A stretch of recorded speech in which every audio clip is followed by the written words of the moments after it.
Note करो, अपने जीवन को पहचानो।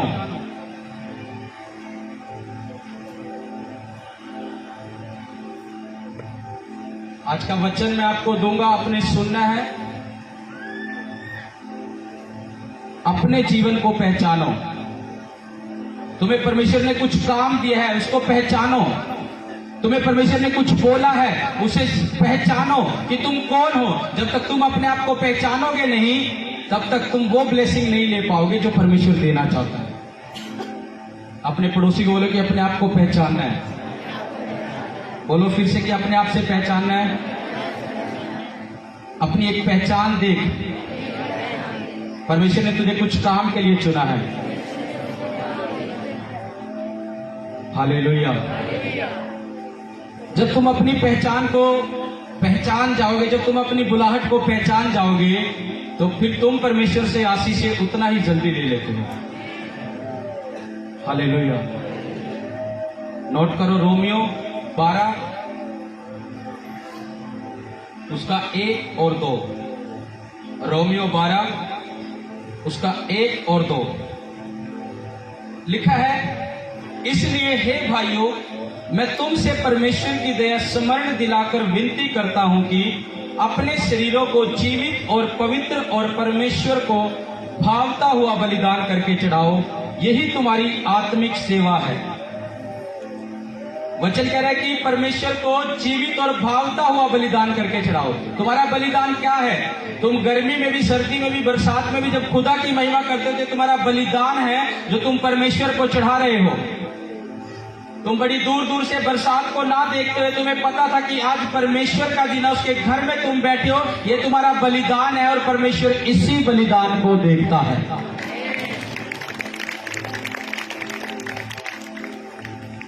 बलिदान वो नहीं है जिससे हमारा हृदय ना छिदे। बलिदान वो है जब मुसीबतों में भी, हम अपने स्ट्रगल में भी परमेश्वर की महिमा वैसे ही करते हैं जैसे हमने कुछ पा लिया हो।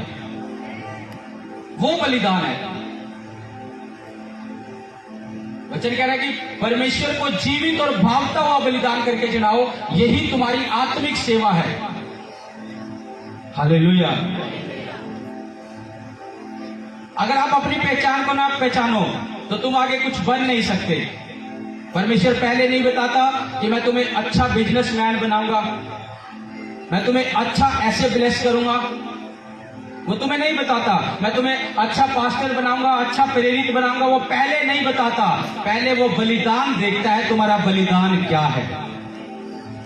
बहुत से सेवक आज सेवा कर रहे हैं, जिसका जो बलिदान था परमेश्वर ने वैसा उसको बना दिया।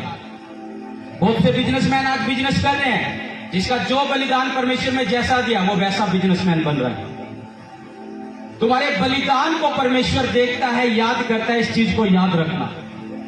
बिना बलिदान के तुम्हारी पहचान बन नहीं सकती जब तक तुम बलिदान ना दो। हालेलुया। बिना बलिदान के पहचान नहीं है।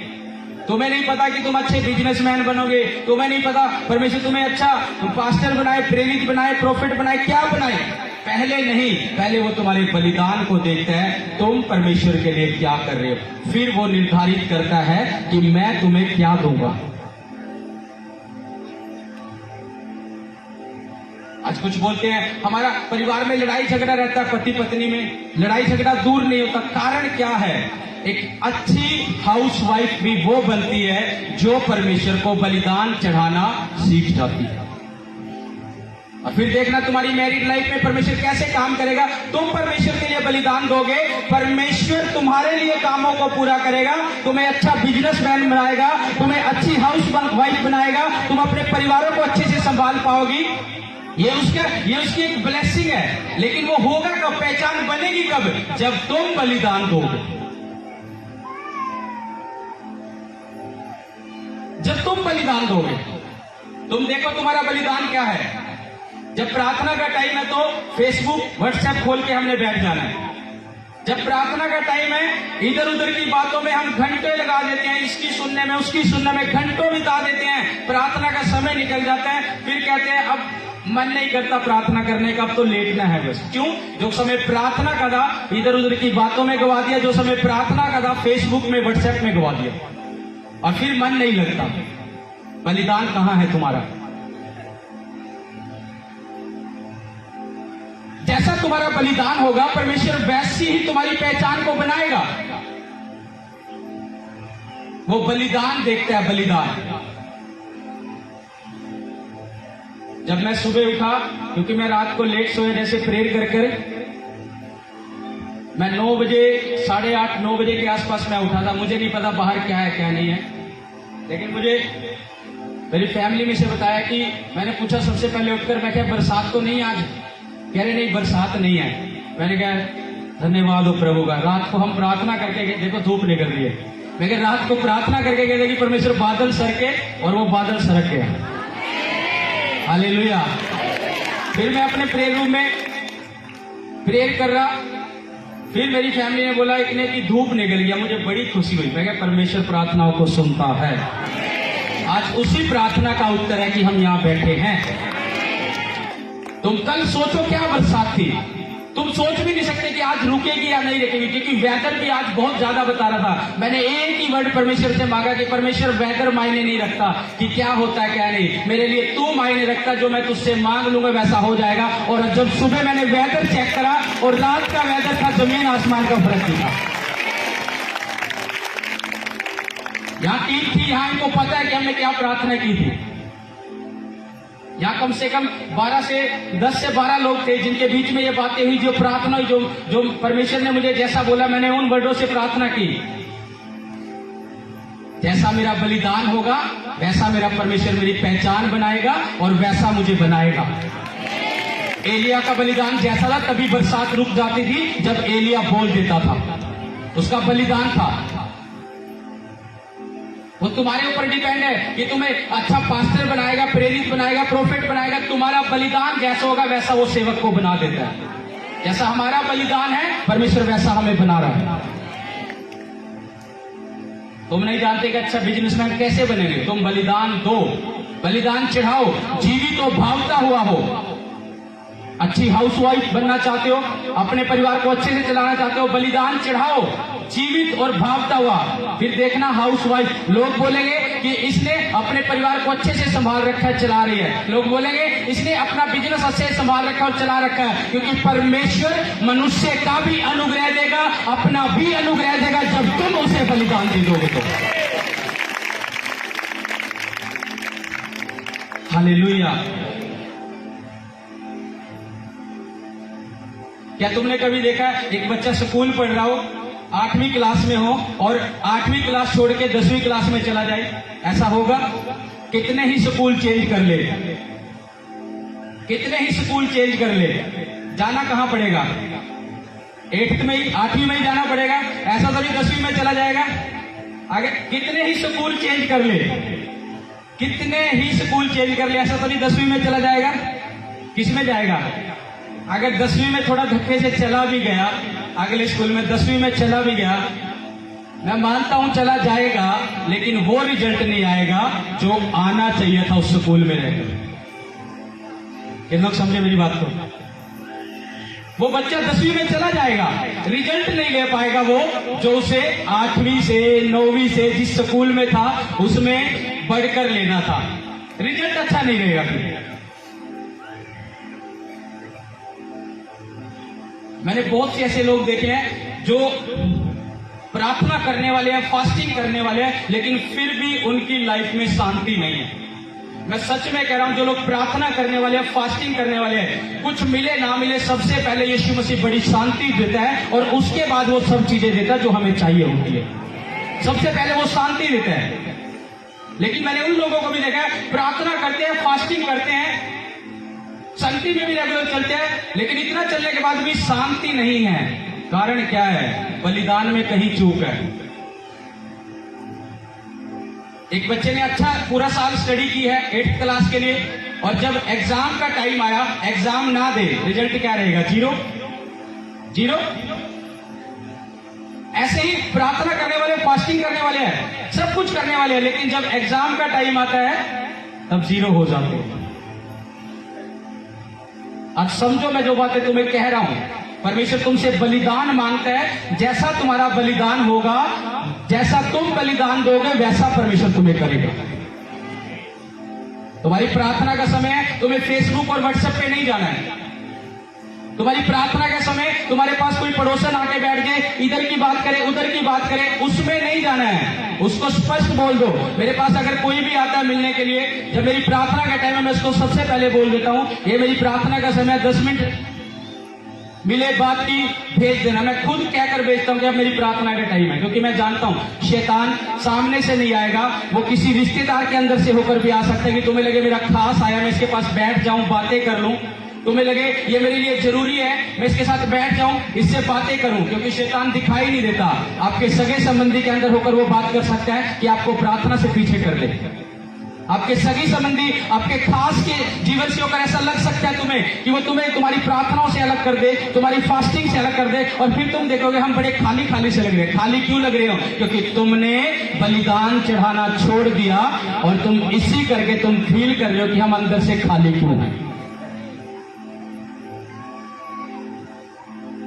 इसके 2 में लिखा कह रहा है, इस संसार के सदृश ना बनो, परंतु तुम्हारे मन के नए हो जाने से तुम्हारा चाल चलन भी बदलता जाए, जिससे तुम परमेश्वर की भली और भावती सिद्ध इच्छा अनुभव से मालूम करो।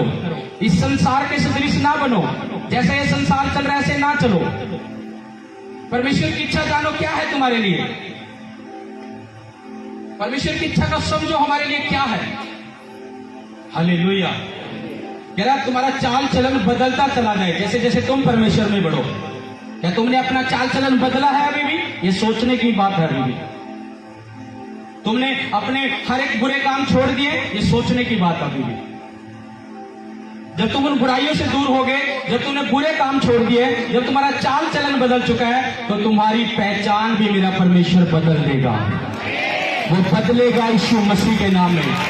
मेरी प्रार्थना है वो बदलेगा यीशु मसीह के नाम में। हालेलुया।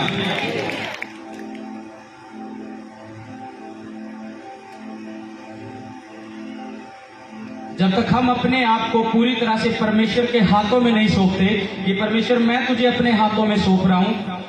सौंपने का मतलब क्या है कि सिर्फ परमेश्वर को देखना, किसी पत्नी को, किसी बच्चे को भी, फैमिली को भी, रिश्तेदार को भी पहला स्थान ना देते हो, सिर्फ परमेश्वर के देते हुए उसको बोलते हैं हमने परमेश्वर को सौंपा है। अपने आप को सौंपना ये नहीं है हाँ परमेश्वर मैंने तुझे अपने हाथ में सौंप दिया, और थोड़ी सी मैरिज आई, मैरिज तो दूर की बात, थोड़ी सी बरसात आए, परमेश्वर आज तो घर से निकलना ही नहीं है, आज तो बारिश ज्यादा है, वहां खड़े कैसे होकर आराधना करेंगे, कैसे वो करेंगे? मेरा परमेश्वर सब इंतजाम कर देता है। सौंपना क्या? जब तक हम अपने आप को पूरी तरह से परमेश्वर के हाथों में नहीं सौंपते तो छुटकारा नहीं मिलता। इस चीज को नोट कर लो, इस रेफरेंस को। जो बातें मैं गहरी बोलता हूं उसको नोट किया करो साथ के साथ अपनी डायरी में। जब तक तुम अपने आप को पूरी तरह से परमेश्वर के हाथों में नहीं सौंपोगे तो छुटकारा नहीं मिलता। परमेश्वर के हाथों में अपने आप को सौंपना पड़ता है। अपने हस्बैंड को, अपनी वाइफ को, अपने बच्चे को भी पहला स्थान ना देते हुए परमेश्वर को पहला स्थान देना, ये निर्धारित करता है कि हमने अपने परमेश्वर के हाथों में अपने आप को सौंप रखा है। हालेलुया। हन्ना का छुटकारा कब हुआ पता है आपको? हन्ना को छुटकारा कब मिला? जब उसने अपने आप को परमेश्वर के हाथों में सौंपा। हन्ना का कोई पुत्र नहीं था, उसकी सोच थी पनीना, उसके बच्चे थे। जब वो परमेश्वर के भवन में जाते थे बलिदान चढ़ाने के लिए, जब जो भी भेंट चढ़ाते थे, हन्ना को जेलसी होती थी। वो क्या करती थी? अपने पति पर भी कुड़कुड़ाती थी, अपने पति को भी गुस्सा करती थी, इसी कमी के कारण, क्योंकि उसके पास कोई संतान नहीं थी। उसकी सोतन के पास संतान थे, बच्चे थे, और उसका पति उसके बच्चों से परमेश्वर के भवन में भेंट चढ़ाता था। और हन्ना को ये चीज जेलसी और क्रोध दिलाती थी। वो अपने पति से भी लड़ती थी। उसका पति कहता था क्या मैं तेरे लिए 7 बच्चों के समान नहीं हूं? क्या मैं तुझे? और उसका पति उससे किसी चीज की घटी नहीं रखता था। वो फिर भी क्रोध करती थी। क्यों? क्योंकि उसके पास संतान नहीं थी। एक समय वो परमेश्वर के भवन में गई और बाइबल में लिखा है उसने प्रार्थना करी। उसने अपने आप को परमेश्वर के हाथ में सौंपा, अपने आप को दे दिया उसने। जब उसने बोला कि परमेश्वर मेरे जीवन में, उसने बोला हे यहोवा परमेश्वर मेरे जीवन में काम करे, और उसने अपने मन चाहा वर मांगा। क्या परमेश्वर मुझे जो तू पुत्र देगा, कह रहा वो मैं तुझे दे दूंगी। उसने अपने आप को परमेश्वर के हाथ में सौंप दिया, और जो आशीष मांग रहे वो भी कह रही है कि मैं तुझे दे दूंगी, मैं तुझे सौंप दूंगी। और लिखा परमेश्वर ने उसकी प्रार्थनाओं को सुना, उसकी प्रार्थनाओं को सुना। आज कुछ लोग क्या करते हैं, अगर तुम, जो तुम्हारा अगुआ, जो तुम्हारा आत्मिक पिता यहां से वचन तुम्हें सिखाता, अगर तुम वैसा नहीं चलते तो तुम ब्लेसिंग नहीं पा सकते। भूल जाना कि ब्लेसिंग मिलेगी, भूल जाना कि हीलिंग होएगी भी। जिस स्थान पर तुम खड़े हो, अगर तुम उस अगुए के अधीन नहीं हो तो ब्लेसिंग भी नहीं है। चाहे तुम सालों चलते रहो, चाहे तुम सदियां चलते रहो, ब्लेसिंग भी नहीं है। अधीनगी में आना पड़ेगा।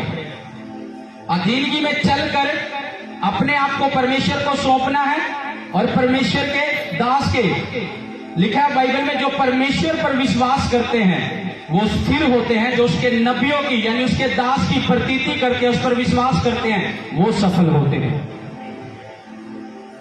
आपने गवाही सुनी, उस बेटे को 11,000 वोल्टेज का करंट लगा, और जब नाइट में प्रेयर करने के लिए जब हम गए, मुझे परमेश्वर ने दिखाया, अगर उस समय प्रार्थना ना होती तो पता नहीं था सुबह क्या खबर मिलती उस बच्चे के लिए।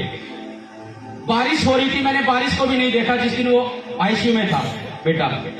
मैं बारिश में भी उस बच्चे के लिए प्रार्थना के लिए हम निकले वहां पर। मैंने कहा सबसे पहला काम उस बेटे के लिए प्रार्थना करने के लिए जाना जरूरी है।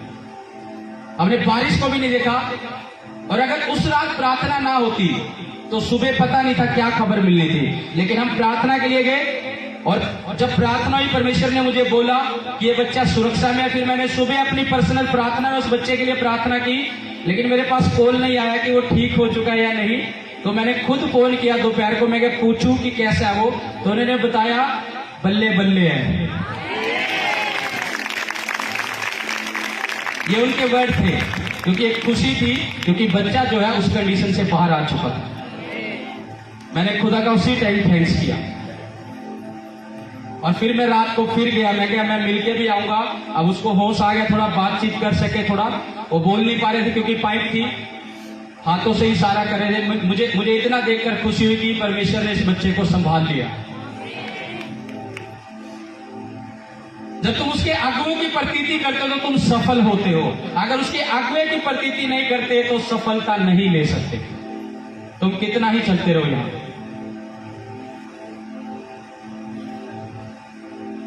हन्ना को सैमुअल ऐसे नहीं मिला, उसने परमेश्वर के हाथ में सौंपा, ऐसे नहीं मिला उसको। मिला किसके द्वारा? उसके दास के द्वारा। एक वचन नोट करो, पहला सैमुअल 1 उसका 17। पहला सैमुअल 1 उसका 17 नोट करो सभी,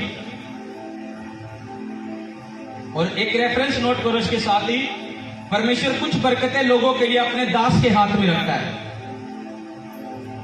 कुछ बरकतें, आप यहां लोग आते हो, तुम्हारी कुछ बरकतें परमेश्वर ने अपने दास के हाथ में कर रखी है। जब तेरा परमेश्वर का दास तुम्हें देता है वो तुम्हें मिलती है।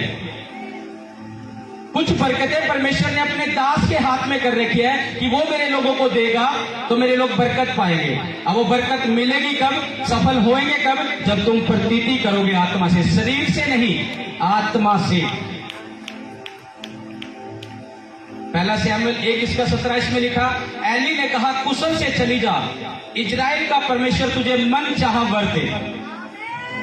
एली कौन था? हन्ना का अगुआ था, पास्टर था, आत्मिक पिता कह लो उसको। वो हन्ना प्रार्थना करी थी, परमेश्वर मुझे पुत्र दे, जो तू पुत्र देगा। जब हम आप इससे ऊपर आप पढ़ना बाद में घर जाकर, उसमें लिखा हन्ना प्रार्थना करी थी, परमेश्वर मुझे पुत्र दे, जो पुत्र देगा मैं तुझे सौंप दूंगी, तेरे भवन में दे दूंगी। वो पुत्र मिला कब? एली के पास से, एली के मुंह से जो आशीष, उसके पास्टर के मुंह से जो आशीष निकली, तब वो हन्ना के ऊपर आई। उसने क्या बोला? कह रहा एली ने कहा कुशल से चला जा। एली ने हन्ना से कहा कुशल से चली जा, इजराइल का परमेश्वर तुझे मन चाहा वर दे, यानी जो तुझे चाहिए वो तुझे मिले। और लिखा उसने वही आशीष पाई, उसे पुत्र मिला और सैमुअल हुआ, और उसने परमेश्वर के भवन में सौंप दिया, और उसने एक बड़ी सेवा को किया। ये ब्लेसिंग तब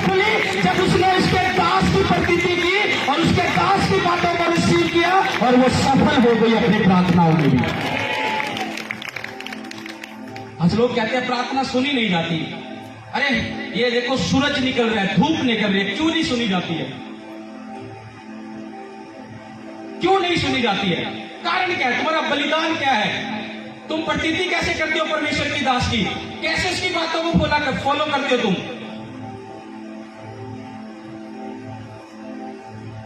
मैं सच कह रहा हूं, ये तो नॉर्मल है। मेरा परमेश्वर जो मुंह से बोल देगा, उसने अपने दास की एक बात बोली थी, मैंने तेरे मुख में वचन डाले हैं, जिसे तू लगा देगा लग जाएगा, जिसे उखाड़ देगा उखड़ जाएगा, जिसे तू आशीष दे देगा आशीषित हो जाएगा, जिसे उखाड़ेगा वो उखड़ जाएगा। ये परमेश्वर ने अपने दास के मुख में डाले थे ये वचन।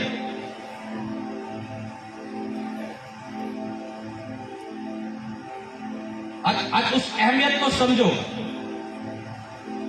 अगर सफल होना है, उसके अगुए की प्रतीति करनी पड़ेगी, उसके अगुए की बातें सुननी पड़ेगी, उसके अगुए के अनुसार चलना पड़ेगा, तो तुम सफल हो जाओगे। ये मेरा परमेश्वर का वचन कहता है।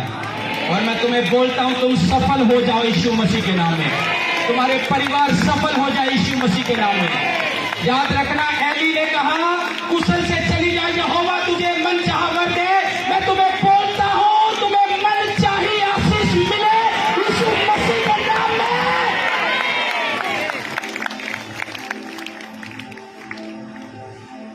हालेलुया। अपनी कॉलिंग को पहचानो, अपनी बुलाहट को पहचानो। परमेश्वर ऐसे नहीं तुम्हें इस भवन में लेकर आया, परमेश्वर ने ऐसे नहीं इस बाड़े में तुम्हें लाकर छोड़ दिया। भेड़ जो है वो अपने बाड़े में रहती है।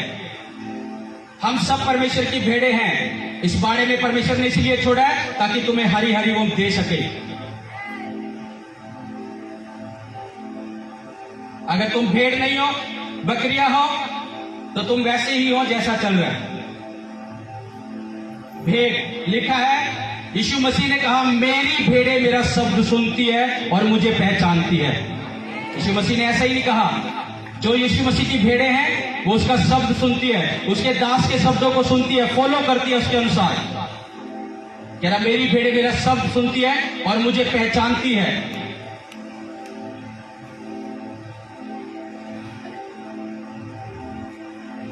आठवीं नहीं गई, 10वीं नहीं है तुम्हारे लिए। अगर दूसरे स्कूल में 10वीं ले भी लिया तो रिजल्ट वो नहीं है जो तुम्हें होना चाहिए। 8वीं के साथ 9वीं भी करनी पड़ेगी और फिर 10वीं करोगे, उसका रिजल्ट अच्छा रहेगा। आमीन, हालेलुया, हालेलुया। एली ने कहा कुशल से चली जा, यहोवा परमेश्वर तुझे मन चाहा वर दे। किसके मुंह से दे रहा परमेश्वर? अपने दास के।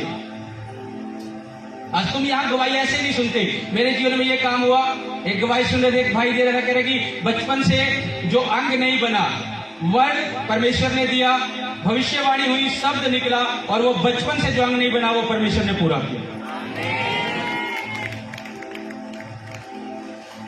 पहचानो कि तुम्हें परमेश्वर किस बारे में लेकर आया, तुम्हें कहां लेकर आया है।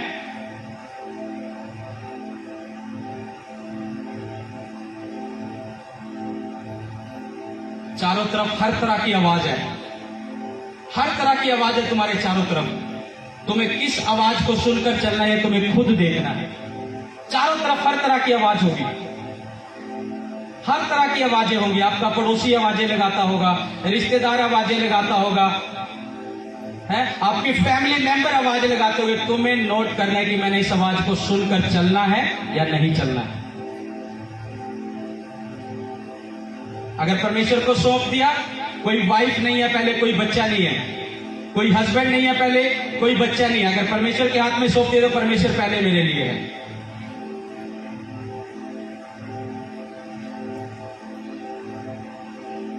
जब तुम उसके दास की बातों को सुनते हो, उसके अनुसार चलते हो, बहुत बार क्या होता है, जो लोग परमेश्वर के दास के बहुत ज्यादा नजदीक रहते हैं वो भी आशीषित नहीं होते। बहुत ज्यादा नजदीक वाले भी आशीष नहीं पाते। क्यों? क्योंकि जो प्रतीति नहीं करेंगे तो सफल नहीं होंगे, चाहे कितने ही नजदीक क्यों ना हो। ये बाइबल बोलती है। यीशु मसीह एक नगर से जा रहा, भीड़ चल रही है यीशु मसीह के पीछे। इतनी भीड़ थी, वो यीशु मसीह से टच हो रही थी। एक स्त्री आई जिसको 12 साल से रोग था, उसने क्या देखा इतनी भीड़ है, मैं यीशु मसीह के पास कैसे जाऊं। उसे वो रोग था, 12 साल से पीड़ित थी, लहू बहने का रोग। उसका शरीर भी कमजोर हो चुका था, बीमारी से लड़ते हुए भी उस भीड़ में आके उसने क्या किया, यीशु मसीह का पल्ला छू लिया और लिखा यीशु मसीह वहीं रुक गया, वहीं रुक गया। कह रहा मुझे किसी ने छुआ। चेलों को बोल रहा है, कह रहा मुझे किसी ने छुआ। चेले कह रहे प्रभु क्या बात कर रहे हैं, इतनी भीड़ है, आपसे सारे टच हो रहे हैं, आप कैसी बातें कर रहे हो। प्रभु कह रहे नहीं, मुझे किसी ने छुआ है। भीड़ थी पीछे, अब मैं आपके बीच में से निकल कर जाऊं ऐसे, मैं लोगों को टच होकर जा रहा हूं, मुझे भी पता है कि लोग टच हो रहे हैं, मैं भीड़ में से गुजर रहा हूं तो मुझे पता लग रहा है कि मैं टच हो रहा हूं, लेकिन एक स्त्री ने ऐसी ने छू लिया विश्वास के साथ, और मैं वहीं पर यीशु मसीह रुक गया और चेलों को बोल रहा मुझे किसी ने छुआ। चेले कह रहे प्रभु क्या बात कर रहे, इतनी भीड़ में से निकल कर आए हो, हर जन टच हुआ। प्रभु उस टच को नहीं मान रहा था, उस स्पर्श को नहीं मान रहा था जो भीड़ से टच होते। कह रहा जिसने आत्मा से छुआ, वो स्त्री विश्वास के साथ आई कि मैं प्रभु के पल्लों को ही छू लूंगी, मैं चंगी हो जाऊंगी। और लिखा वो स्त्री डरती हुई कांपती हुई आई कि प्रभु मैंने तेरे पल्ले को, से डर था कि मैंने इस अवस्था में प्रभु को छू लिया, कहीं प्रभु मुझे डांटे तो ना। प्रभु ने बोला कि विश्वास रख, तेरे विश्वास ने तुझे चंगा किया है। लिखा 12 साल का लहू बहना उसका उसी टाइम बंद हो गया।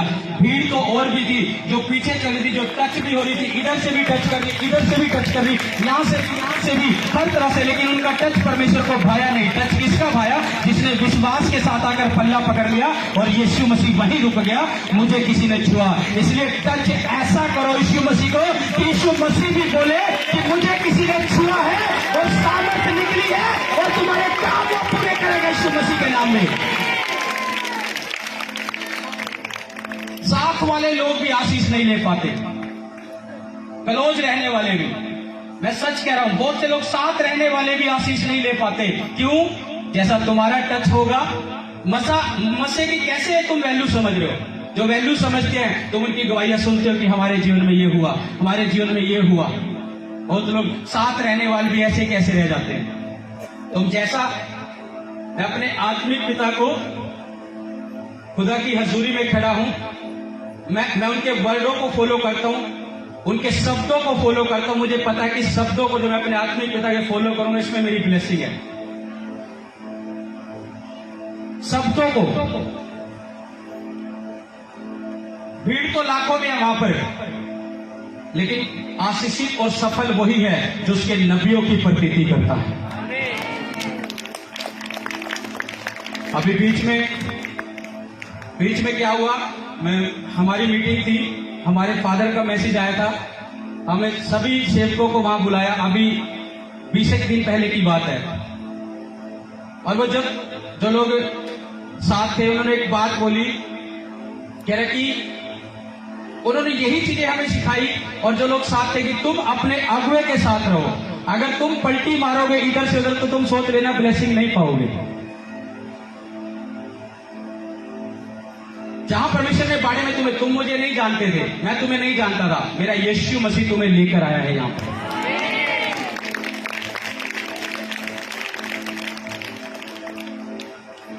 और जब पवित्र आत्मा ने मुझे बोला था, अब मेरे फादर की चर्च में जाने के लिए जो पहला दिन था, मैं आपको अपनी गवाही दे रहा हूं। मैं रात को प्रार्थना कर रहा, वेडनेसडे का दिन था, बुधवार का, और रात को प्रभु ने मुझे बोला कल फलानी जगह जाना, अब मैंने तेरे लिए वो बड़ा ठहराया है। मैं परमेश्वर को पूछ रहा कि परमेश्वर ऐसा क्या, कह रहे तुझे वहां जाना है। और मैं निकला वहां जाने के लिए। मैंने रात को ही 2 बजे अपने बच्चों को उठाया, वाइफ को उठाया, मैं कहा चलना है, परमेश्वर ने बोला है कि उस बाड़े में जाना है। जैसे आप लोग इस बाड़े में आए हो, परमेश्वर लेकर आया, ऐसे ही परमेश्वर ने मुझे बोला कि तुझे वहां जाना है। मैं बिना पवित्र आत्मा के इधर से उधर नहीं होता, क्योंकि इधर से उधर होने में भी नुकसान है।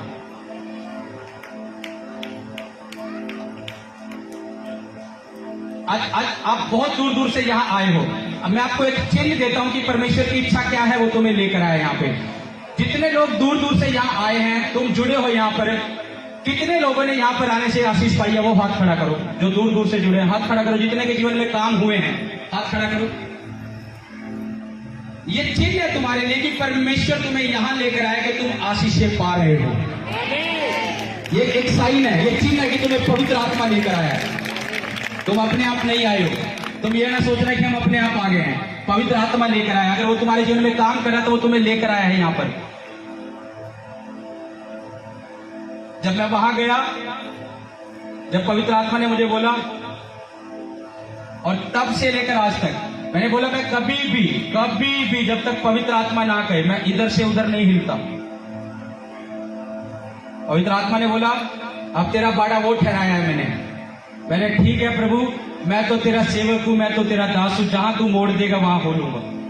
और वहीं पर मैंने ब्लेसिंग को पाया है। और मैं आज भी अपने बाप के शब्दों को फॉलो करता हूं कि बाप कहता क्या है।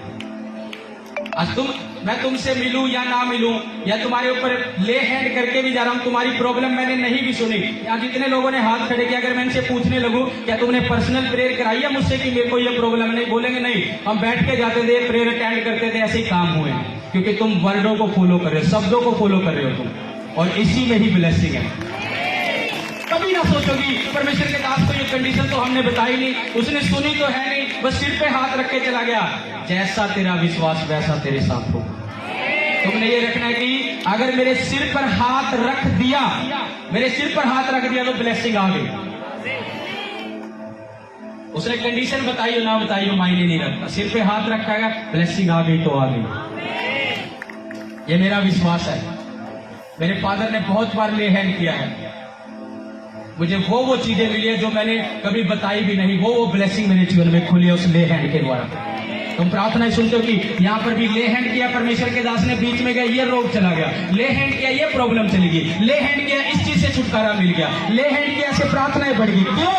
क्योंकि मसा टच करता है, यीशु मसीह की सामर्थ टच करती है। जब तुम विश्वास कर लेते हो तो तुम्हारे जीवन में वो काम करने लग जाती है। हालेलुया। कभी ना सुनो ले पास्टर तो मिलके ही नहीं जाता, निकल जाता है। बहुत आवाजें है चारों तरफ, ना सुनो, सिर्फ सुनो आत्मा की। मेरा प्रभु मेरे लिए यही काम कर रहा है, मेरा बाड़ा यही है, मेरा आत्मिक पिता यही है, मेरा परमेश्वर भी यही है जो मुझे लेकर आया है। मैं उसकी आवाज को सुनकर चलूंगा।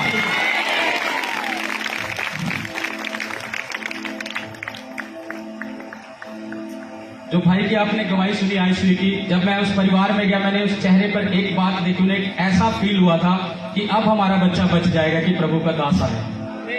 मैं अपनी आत्मा की आवाज बता रहा हूं। जब मैंने इनसे मिला, हाथ हिलाओ कि आपके साथ ऐसे ही हुआ था कि नहीं। जब मैं उस बेटे के पास भी नहीं गया आयुश्री में, मुझे परमेश्वर ने बोला कि इनके मन में ये बात आई कि अब परमेश्वर का दास है, हमारा बच्चा बच जाएगा। और मुझे प्रभु ने उसी टाइम बोला कि अब कुछ होगा। वो तुम्हारे विश्वास को भी जांचता है कि तुम कैसे ग्रहण कर रहे हो। मौत के मुंह में से परमेश्वर ने बाहर निकाला। पादरी का तो विश्वास चलेगा, तुम्हारा भी विश्वास चाहिए। तुम्हारा विश्वास जैसा होगा परमेश्वर मौत के मुंह से भी बाहर निकाल लाएगा। हालेलुया। परमेश्वर ने कुछ बरकतें अपने दास के हाथ में रखी। कह रहे जब तक मेरा दास नहीं देगा किसी को नहीं मिलेगी। हन्ना को भी तब बोली जब एली ने कहा, कह रहा कुशल से चली जा। वो भी भवन में बैठी थी जैसे आप लोग हो। उसको बोला, कह रहा कुशल से चली जा, मेरा यहोवा परमेश्वर, कह रहा इजराइल का परमेश्वर यहोवा तुझे मन चाहा वर दे। उसके ऊपर वर्ड रिलीज करे, यानी परमेश्वर ने अपने दास के हाथों में भी कुछ रखा है जो तुम्हें। मेरे फादर एक बात कहते हैं कि जो अपने अगुवे के अधीन रहता है तो परमेश्वर तुम्हारे अगुवे की बातों को तुम्हारे लिए बड़ा सीरियस लेता है। जो तुम्हारा अगवा तुम्हारे लिए मांगता है, जब तुम अधीन रहते हो तो परमेश्वर भी सीरियस हो जाता है तुम्हारे लिए। परमेश्वर सीरियस हुआ उस बेटे के लिए क्योंकि वो आज्ञाकारिता में थे, अधीन की वजह सीरियस हुआ परमेश्वर भी। हाँ, काम करना पड़ेगा। तुम्हारे अगुवे के शब्दों को भी परमेश्वर सीरियसली लेता है तुम्हारे लिए, जब तुम्हारा अगवा तुम्हारे लिए प्रार्थना करता है। कितना को कुछ समझ आ रही है आज का वचन? हालेलुया। परमेश्वर ने अपने दास के हाथ में रख रखा है कुछ। एक वचन और पढ़ूंगा, यूहन्ना 20, नोट करो, यूहन्ना 20 उसका 21 से मैं 23 तक पढ़ूंगा। इसमें लिखा है, एक रेफरेंस नोट करो, परमेश्वर ने अपने चेलों को, परमेश्वर ने अपने दास के हाथ में रखा है सब कुछ, उसके लोगों के लिए भी। और उसके बाद में यूहन्ना 20, 21 और उसका 23 नोट करो। लिखा है, यीशु ने फिर उनसे कहा तुम्हें शांति मिले।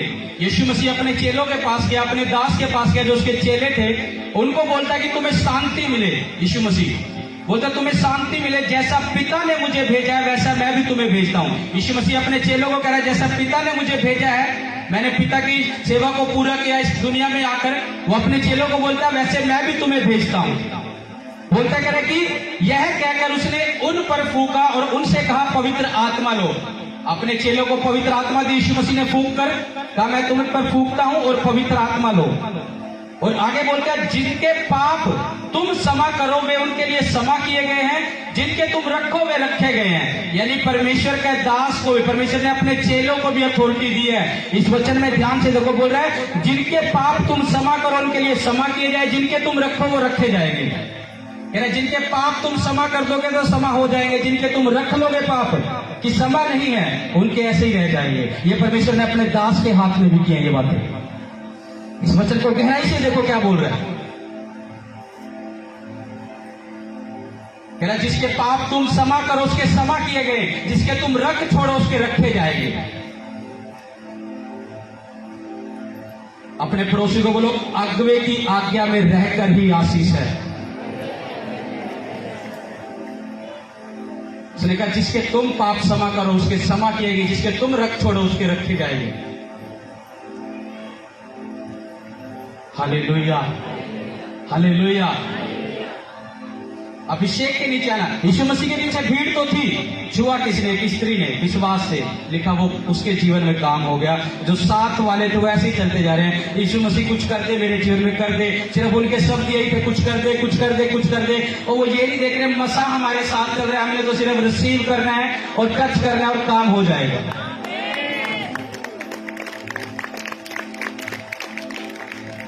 हालेलुया।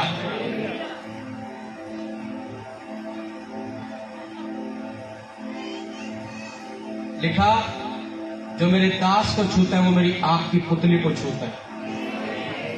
एक जन था बहुत ज्यादा परमेश्वर के दास के खिलाफ बातें करता था, अभिषेकित, बहुत ज्यादा अभिषेकित था। कुछ लोग यहाँ पुराने जुड़े हुए हैं हमारे, उनको पता है उस अभिषेकित दास के बारे में। ऑन द स्पॉट क्या हुआ, उस मसे के खिलाफ जब आवाज उठाई, उसका पशु 1 लाख का था वो डेड हो गया, मर गया, 1 लाख का लॉस। जॉब थी, जॉब चली गई।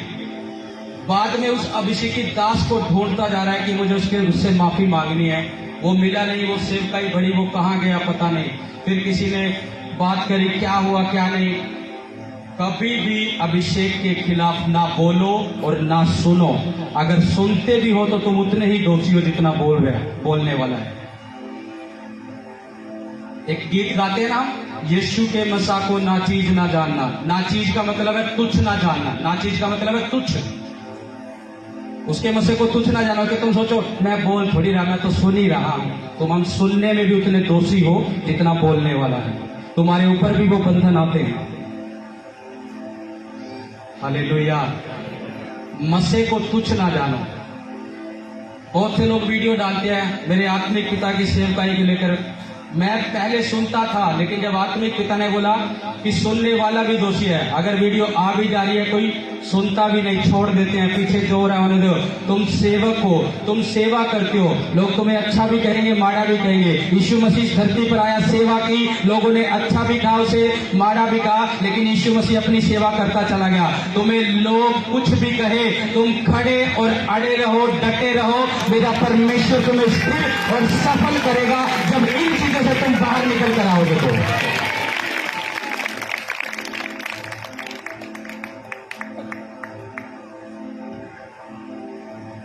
हालेलुया। अपनी पहचान को बनाना है कि नहीं, या जैसे आए हैं वैसे ही चले जाना है? पहचान को बनाना है कि नहीं? मसे की वैल्यू को समझो। तुम इतने एनॉइंटिंग प्लेस के नीचे बैठ कर जाते हो, मसे की वैल्यू समझो। हालेलुया।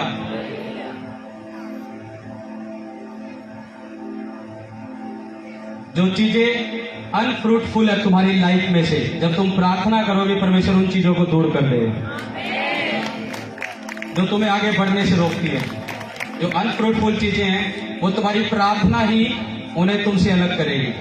अगर तुम प्रार्थना नहीं करोगे वो तुम्हारे साथ चिपके रहेंगी चीजें। तुम देखोगे कि मैं बढ़ क्यों नहीं रहा हूं, क्योंकि वो चीजें, वो बातें अभी भी चिपकी हुई है तुम्हारे साथ, जो तुम्हें बढ़ने से रोकती है। तुम्हारी प्रेयर होएगी, अनफ्रूटफुल चीजें दूर होती चली जाएगी, और फिर तुम देखना परमेश्वर कैसे ग्रो करता जाएगा। जरूरी है अनफ्रूटफुल चीजों का दूर होना। अपने पड़ोसी को बोलो, अनफ्रूटफुल चीजों का दूर होना जरूरी है। जब वो दूर हो जाएंगी तो तेरे जीवन में बढ़ती आ जाएगी। डोंट वरी, चिंता ना करो, बढ़ती तुम्हारा हिस्सा होगी यीशु मसीह के नाम में। मेरी प्रार्थना है, बढ़ती तुम्हारा हिस्सा होगी यीशु मसीह के नाम में। तुम्हारे परिवारों का हिस्सा होगी यीशु मसीह के नाम में। तुम्हारी पहचान का मेरा परमेश्वर बनाएगा यीशु मसीह के नाम में। हालेलुया। तुम जितना प्रार्थना में बढ़ोगे तुम्हें लगेगा मेरे साथ ऐसा क्यों हो रहा है, मैं इतनी प्रार्थना कर रहा हूं और मेरे साथ ये होता चला जा रहा है। जो तुम्हारे लिए भला नहीं है वो दूर हो जाएगा। एक व्यक्ति प्रार्थना कर रहा है, मेरा बिजनेस दौड़े काफी, और प्रार्थना फास्टिंग के साथ कर रहा है। 7 डे फास्टिंग थी कि मेरा बिजनेस दौड़े। बिजनेस 8वें दिन बंद हो गया। कह रहा है इतनी प्रार्थना की, 8वें दिन बिजनेस बंद क्यों? आगे जाके पता लगा उसने जो बिजनेस शुरू करना था, आगे जाके लॉकडाउन लग गया। उसे बाद में समझ आई परमेश्वर की प्लानिंग, पैसा नहीं यूज करना।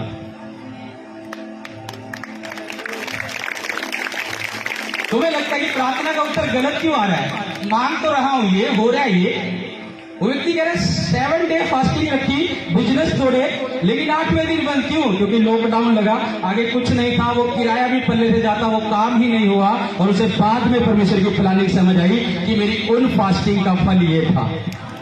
वो तुम्हें सही मार्ग पर चलाता है, सही मार्ग पर चलाता है वो तुम्हें। तुम ये ना सोचो कि मेरी प्रार्थना का नेगेटिव क्यों हो रहा है। मांग तो ये रहा हूं, हो रहा है। ये जो तुम्हारा है तुम्हारे पास ही रहेगा, कोई छीन नहीं पाएगा। मैंने कहा कोई छीन नहीं पाएगा, कोई छीन नहीं पाएगा। जो तुम्हारा है तुम्हारे पास ही रहेगा यीशु मसीह के नाम में। आज मसा बह रहा है कि नहीं? बह रहा है कि नहीं? आज मैं तो फील कर रहा हूं, मैं तो फील कर रहा हूं, सच में कह रहा हूं। जिस दिन मौसम ऐसा उस दिन मसा ज्यादा बहता, आपको पता होगा। जिस दिन कोई ऐसी बातें हो उस दिन मसा ज्यादा बहता है और काम ज्यादा होता है परमेश्वर का। हाँ के ना? ना घबराओ मौसम से, ना घबराओ गर्मी से, ना घबराओ सर्दी से। सिर्फ इतना याद रखो, डरना है तो उस खुदा से डरो जिसकी तुम परस्तिश करते हो। Hallelujah, hallelujah. जब मैं यहां पर आया मैंने इतने लोगों को नहीं देखा। तुम्हें लग रहा है कि सिर्फ ये लोग बैठे हैं। मैं जब यहां पुलपिट पर आया, मैं अपनी बात बता रहा हूं, जब मैंने प्रार्थना की मैंने ये पूरा पंडाल ऐसे भरा हुआ देखा, पूरा पूरा। सच कह रहा हूं, परमेश्वर ने मुझे ऐसा दिखाया, ऐसे ऐसे। और वो लोग होंगे जो परमेश्वर भेजेगा और सेवकाई के लिए स्थिर होंगे और काम करेंगे और बढ़ाएंगे। ऐसे लोगों को मेरा परमेश्वर भेजेगा। सच कह रहा हूं। मैं क्यों कहता हूं? तुम ये ना देखो कि क्या है हम।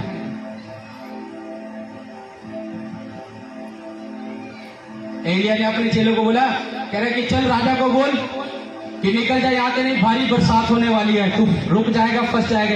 उसका चेला कह, उसने एलिया ने बोला देख तुझे क्या दिखाई देता। वो देखता, कह रहा कुछ नहीं दिख रहा है। कह रहा फिर देख, कह रहा कुछ नहीं दिख रहा है। कह रहा 7 बार देख। जब 7वीं बार देखी, कह रहा मुट्ठी भर बादल उठा है। कह रहा हाँ, वो उठा नहीं था बादल तब तक, उसने आत्मिक आंखों से देखा। यहाँ भीड़ नहीं है अभी तक, आत्मिक आंखों से परमेश्वर ने दिखाया कि ऐसे भरेगा यीशु मसीह के नाम में, भरेगा यीशु मसीह के नाम में, भरेगा यीशु मसीह के नाम में। कभी ना सोचो ऐसा, जो होता है भलाई के लिए होता है।